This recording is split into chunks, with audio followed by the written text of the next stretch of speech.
Today's video ay gagawa tayo ng puto cheese. Good day sa lahat! So, umpisahan na natin ang paggawa ng malambot at masarap na puto cheese. So, ito ang ating mga ingredients. So, bali naka-prepare na po ito lahat. Ito po muna ang unahin natin ng mga dry ingredients. Unahin po natin ang all-purpose flour. 4 po na cups yan. At gagamitan natin ng strainer upang mawala yung buo-buo. Isunod naman natin ang 1 cup na powdered milk. Kahit po anong brand ng gatas po pwede. And 4 tablespoon of baking powder. Sa paggawa guys ng puto, kailangan talaga na tamang mixture o sukat upang ma-achieve natin ang lambot dito. So ilagay na rin natin ang 1 cup ng white sugar and 2 large egg. At ilalagay na rin natin ang 4 tablespoon of canola oil. At ang panghuli ay 3 cups of water. Napansin nyo guys, canola oil ang gamit ko kasi yan ang oil na hindi siya madaling tumigas. Yan ang secret ingredients ko sa paggawa ng puto. At promise guys, kahit 3 days sa ref, super lambot pa rin. At haluin natin ang lahat ng ingredients gamit ang ating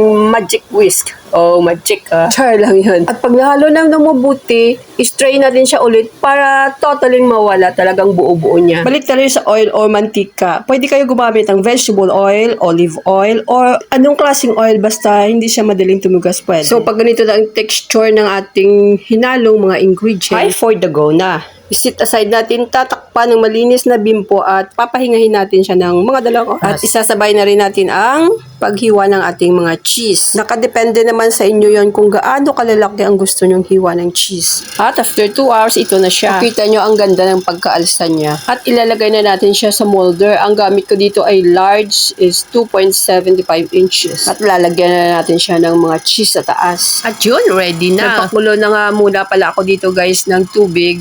Make it sure na kumukulo bago ilagay ang puto At lulutuin natin siya ng around 15 minutes. Lalagyan natin guys ng tela or bimpo ang takip to absorb the moist inside. So after 15 minutes, ito na siya. Charan! Wow! At luto na ang ating masarap at malambot na puto. Thank you for watching guys. Follow for more.